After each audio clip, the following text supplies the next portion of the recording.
Mga kaigsuunan ko diha ni Kristo, adunay usa ka nangutana kanako. Ni PM nako sa Messenger. Ang iyang pangutana, niingon siya, mangutana unta ko ba? Dili lang isulti akong ngalan kay mauwaw ko. Mao na iyang gisulti. Ug niingon siya, ako pangutana ba na ako iyab kimahal daw ko niya. Gusto niya iya kong hilabtan. O gimahal sad nako siya. Sakto ba ang iyang gihangyo? Igsuon, dili ug dili gyud na sakto. Dili gyud na sakto. Kay bawo ka,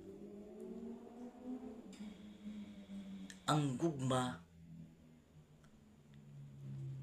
dili man na bastos. Ang gugma adunay pagrespeto. Dili inan ang gugma sa tao. Abi gimahal ka, gusto lang jud kahilabtan.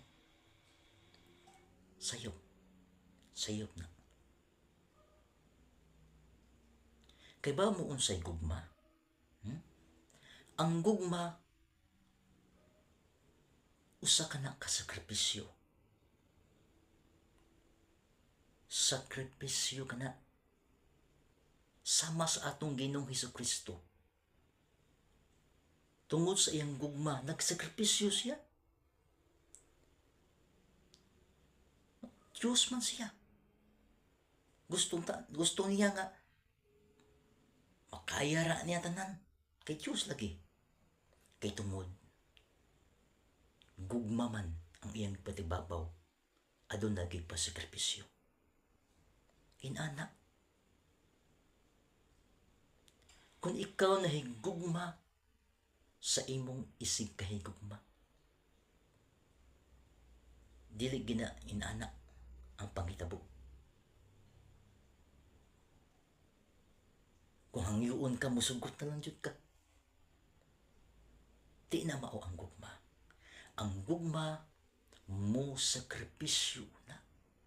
Unsa man, pagpaabot. Mao na. Pagpaabot ra gid. Kay kung sa imong pagpaabot, makita niya kung unsa gid ang imong pakigugma. Mao na tinuod. Maingon ka niya, unya ra ko hilabti. Kay dili pa na pwede nato. Paabot una. O mag-ilanay sa usang-usa. No? Nasubraan sa gugma. Daghan na bang itabo pita karon? Nasubraan sa gugma. Wana. Tungod na buntis, napakasal na lang. Hangtod. Pila ka tuig sa ilang pupuyo. Mag-away na. Buwag lang gihapon. Kay tungod, wala diri. No? Wala ang ilang pagkikugma. Mao na, sakripisyo. No? Sakripisyo. Akong tambag ginimo, inday. No? Ilham gi babae ka. No? Di lang ko musulti sa imong ngalan kay maumalig ingon nimo. Paabutas siya. No? Paabutas siya. Kung unsa gid ang iyang pagsakripisyo. Kay kung makapaabot siya, tiha mao na tinuod nga gugma. Mao na kanit tinuod nga gugma.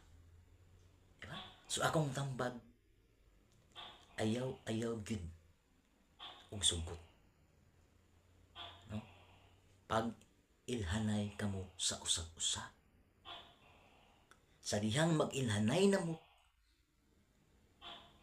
mugawas ang inyong dakong paghigugma. Diba?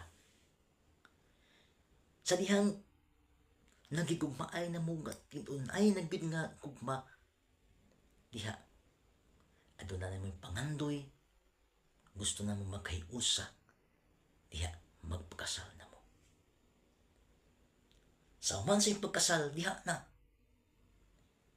bahala na mo sa iyang gibuhat. Kay tungod sagrado ang kaminyoon.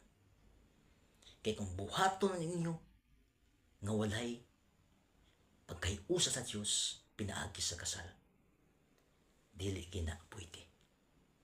Diba? Di gina pwede. So akong tambag, pagsakripisyo, paabuta siya, kay kana, kung makapaabot siya, tinuod ka na nga gugma. Amen.